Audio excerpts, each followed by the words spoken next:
청년의 눈으로 지역사회 이슈를 바라봅니다. 허순규의 청년생각, 안동 청년공감네트워크 허순규 대표와 함께합니다. 안녕하십니까? 네, 반갑습니다. 지난번에 경북에 부는 무료버스 정책의 효과와 앞으로 개선하고 보완해야 할 점 말씀해 주셨는데요. 오늘은 어떤 주제 준비해 주셨을까요? 오늘은 대한민국 별천지 경북 영양군에서 열리는 토론회 소식 준비했습니다. 다가오는 9월 12일 금요일 오후 2시부터 5시까지 영양군 문화체육센터에서 경북 소멸을 넘어 생존으로 2025 토론회가 열립니다. 인구 1만 5천 명의 영양군에서 열리는 특별한 토론회 소식과 함께 지역 소멸 대응 정책 제안까지 준비했습니다.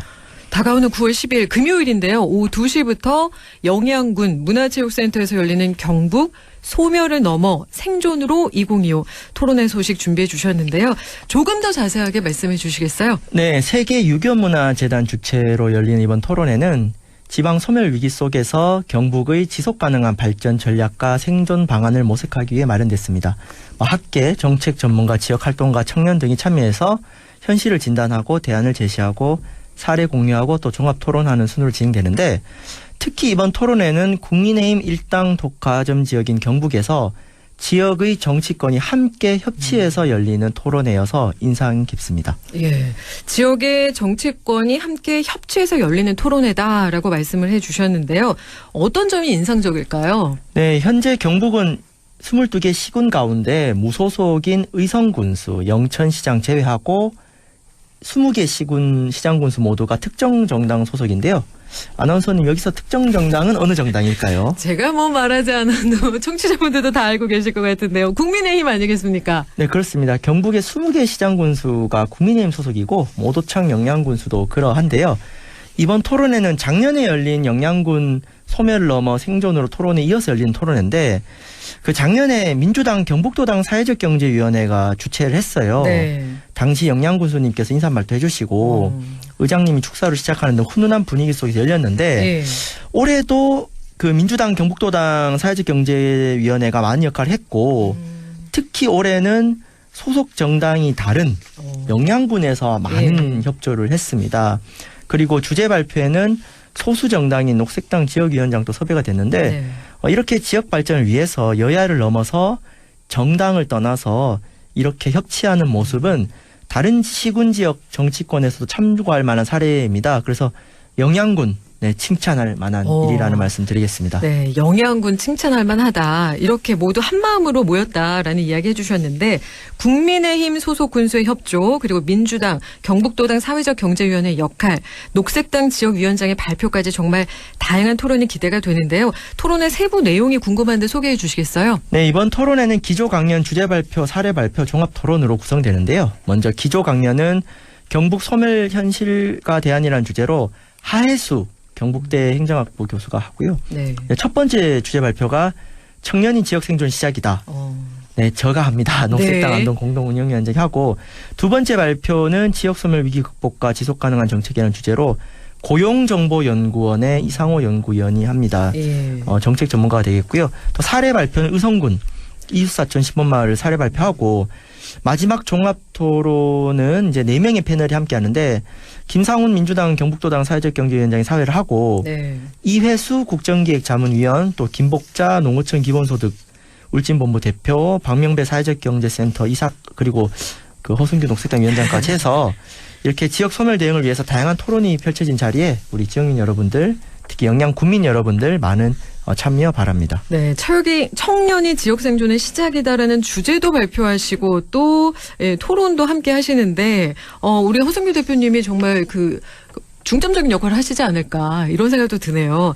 청년 유출이 경북 북부 지역이 좀 심하잖아요. 네. 그래서 어떻게 보면은 직접 이 청년 당사자로서 많은 이야기를 해주실 것 같은데, 청취자 여러분을 위해서 토론회에서 하실 내용들 몇 가지만 공유해 주실 수 있을까요? 네, 먼저 국토 균형 발전 정책이 최고의 저출생 대책임을 말씀드리겠습니다. 지난해 경상북도가 저출생과의 전쟁을 선포했고, 네. 그 결과 합계 출산율 및 출생아 수가 소폭 늘어났는데요. 그 2023년 한국은행에서 OECD 34개 회원국들의 그 출산율 변화가 늘어날 수 있는 요인을 분석을 했어요. 예. 그래서 34개국 평균 수준으로 개선된다면은 우리나라 출생률이 얼마나 상승할 수 있을지 추정한 정책 시나리오를 발표했는데 네. 모든 조건들이 개선되면은 무려 0.85 이상 오를 수 있다. 그러니까 작년에 우리가 0.75니까 0.85가 오르면은 1.6명까지 오를 수 있다는 건데요. 예. 그 여러 가지 출산율 변화 개선 요인 중에 가장 출산율을 증가시킬 수 있는 원인이 어떤 원인인지 아십니까? 우리가 흔히 일자리도 얘기하고 보육 정책도 얘기하고 주거에 대해서도 얘기하는데 가장 먼저 얘기해 주실 때 국토 균형 발전 정책 이 말씀을 해 주셨거든요. 여기에 좀 그 힌트가 있지 않나라는 생각이 드는데요. 네, 맞습니다. 바로 첫 번째 원인이 0.4명이 증가할 수 있는 원인인데 바로 도시 인구 집중도의 하락이에요. 도시로 가는 인구를 지방으로 좀 배치하자. 네. 그러니까 쉽게 말하면은 수도권 집중 완화, 국토 균형 발전이고요. 그 다음에 이제 두 번째 요인이 0.15명 혼외 출산 비중의 상승. 그 다음에 이제 청년층 고용, 육아휴직 이용 기간 증가, 정부 예산 증가, 주택 가격 하락인데. 네. 그러니까 대도시 인구를 지방과 농촌, 안동, 영양, 의성에 분산하면 출산율이 가장 크게 오른다는 거예요. 이게 압도적입니다. 네. 그래서 주거 환경, 일자리 보장, 노동시간 단축, 육아휴직 다 중요하지만 네. 가장 큰 변수가 이거 도시 인구 집중도를 낮추는 것이다. 왜냐하면 수도권에 그 결혼 정년기의 청년층이 가장 많이 살고 있는데 그렇죠. 집값도 비싸고 주거 환경도 빠듯하고 경쟁이 치열하니까 이런 상황에서는 본능적으로 사랑하는 사람과 함께 살면서 아이를 키우겠다는 마음을 먹기 어렵거든요. 그렇죠. 저도 서울에 10년 살아봤어요. 지하에도 살아보고 남의 집에도 얹혀 살아보고 하니까 그런 상황에서는 결혼 육아 생각이 어렵습니다. 그래서 맞습니다. 지역 균형 발전 정책이 최고의 저출생 대책이라는 것이 OECD 평균 국가 통계에서 드러난다. 이 부분을 강조드리고 싶습니다. 네, 지역이 전체적으로 균형적으로 발전을 하면 우리가 굳이 대도시로 갈 필요가 없으니까 그러면은 인구도 자연스럽게 더 늘어날 거다 이런 얘기인데 두 번째 요인인 혼외 출산 비중 이것은 어떤 내용일까요? 네, 이제 대한민국도 선진국형 저출생 대책인 비혼 출산이 가능한 제도와 문화로 나아가야 됩니다. 쉽게 말하면 결혼을 하지 않는데도 같이 살고 있는 실질적인 가족이 아기를 낳을 수 있는 제도와 문화를 지원한다는 건데 그 저출생 극복의 가장 큰 모범 사례가 프랑스 합계 출산율이 1.8인데요. 비혼 출산율이 60%예요. 그러니까 프랑스 아기 2명 중에 1명은 결혼하지 않은 상태에서 태어나도 잘 자랄 수 있다는 거고요. 지금 영국, 독일, 덴마크, 스웨덴 등 대다수 유럽 국가들과 미국의 일부 주들이 이른바 등록 동거혼, 국민의힘 나경원 의원이 제안을 했고 또 과거 녹색정의당과 지금 기본소득당이 제안한 생활동반자법 이런 제도들이 있습니다. 그러니까 쉽게 말해서 다양한 가족 구성권을 인정을 하고 결혼 이전에 동거와 출생이 가능한 사회적 조건을 만들어야 된다는 거예요. 그게 무슨 얘기냐면은 내가 이 사람과 결혼하고 나서 애를 낳으려고 하는 것이 아니라 지금 결혼 정년이 늦지 않습니까? 그렇죠. 이미 서로 마음이 맞으면 같이 살아보고 애가 생기면 결혼을 하든지 아니면 등록을 하는 거거든요. 그러니까 이게 지금 보수적인 어르신들이 보면은 부담스러울 수 있는데 그렇죠. 우리는 유교적인 문화가 강하기 때문에. 그런데 이게 세계적 추세예요. 그 유교적 문화 따지다가 이 기록을 보면요. 비혼 출산율이 24년 통계청 자료에 따르면 4.7%인데 OECD 41개 국가 중에 40위 뒤에서 2등이에요. 그렇군요. 그러니까 전 세계 많은 국가들은 결혼이란 제도 이전에 사랑하는 사람과 미래를 그리면서 살다가 애가 생기는 거라는 거예요. 우리의 생각을 좀 이 신념을 좀 바꿀 필요가 있네요. 그러니까 이거는 유교도 아니고 이거는 낡은 사고로 하면은 이 저출생 정책이 거꾸로 가는데 제가 이 대본 쓰다가 딱 뉴스 속보가 뜹니다. 어떤 대통령실에서 비혼 출산 제도 검토하라고 지금. 그러니까 이거는 여러분 프랑스 사람들이 문란한가요? 그런 거 아니지 않습니까? 그렇죠. 그러니까 우리 부모님도 아실 거예요. 많은 부모님들이 결혼 전에 눈 맞아가지고 애가 생겨서 결혼한 분들이 많습니다. 그러니까 결혼이란 제도가 제도 이전에 그 인간의 본질 사랑하는 사람과 같이 살고 싶고 미래를 그리고 싶다는 거에 맞춰서 제도가 따라가는 거거든요. 그렇죠. 근데 지금 막 30대 중후반에 결혼을 하니까 난임에다가 문제가 엄청 많죠. 그 제가 안동에 막 강의 나면 그래요. 어르신 여러분 자녀들이 결혼하기 전에 마음에 맞는 남녀가 네. 살겠다고 하면 여러분들 네. 허용하겠냐. 집에서 쫓아낸다 그러더라고요. 어른들께서. 네, 그러니까 이거를 그런 분들에 대한 낙인을 찍는 게 아니라 제도를 만들어줘야 된다는 거고 예. 지금 그 청년층의 42.8%가 결혼하지 않고도 자녀를 가질 수 있다고 했고 네.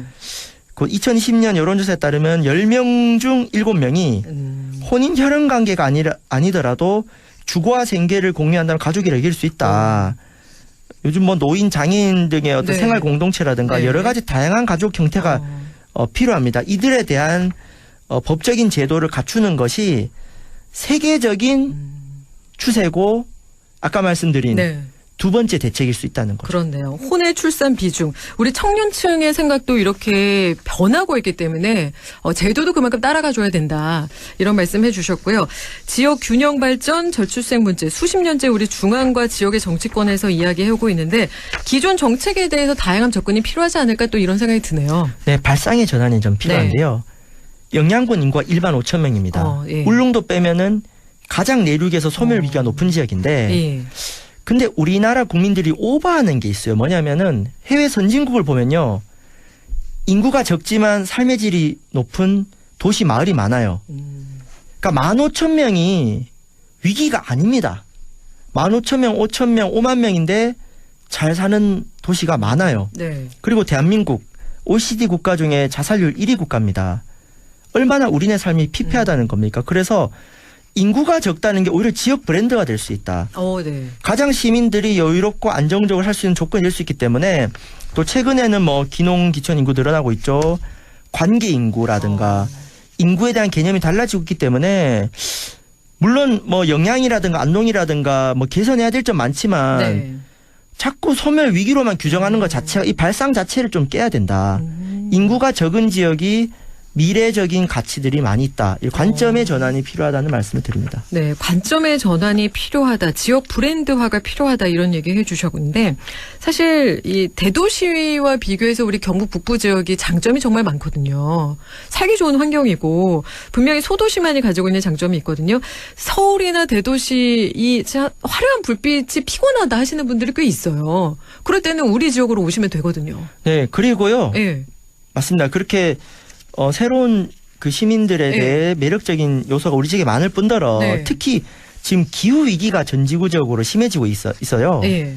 20세기 어떤 산업화 시대의 대량 생산 폐기 소비 모델 자체가 불가능한 모델이에요. 네. 그래서 이제 과거에는 지역 농산물이 가격 경쟁력이 약했는데 지금은 탄소 배출이 적은 친환경 농산물로 가치가 달라지고 있거든요. 그렇죠. 이제는 무분별한 성장이 아니라 순환경제, 이른바 작은 것이 아름답다라는 시대로 가고 있어요.